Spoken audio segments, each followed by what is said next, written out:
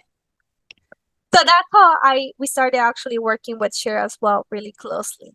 Mm-hmm. Mm-hmm. But this is pretty much the information I have. I wasn't gonna take the entire time. I think I already put my information in the chat. Is there any questions that I can answer? But again, if you don't think of any right now, my info's there. I'm gonna be sending. Oh, I don't have your email, but if you guys can send me an email and then I'll just follow up. Yeah, I can provide I don't think I sent you guys the PowerPoint bill, but I could send it to you if you like. I think Kat is asking for. And now, you know what? I'll send you, Bill, all of the info that I shared today, so that way you guys can have it as well. And I think that is the conclusion of my presentation. Again, thank you so much for inviting me. I'm sorry that it wasn't too long. I just wanted to give you guys the most important information and not confuse you, because it could be a little bit confusing whenever I just shove down all the information at once. But and also I'm gonna add the website link here, so that way you guys can, if you guys have any questions. I am always open to open up new apprenticeship programs. So even if you have something related to peer support, there's always a big need to provide a variety of occupations to these individuals.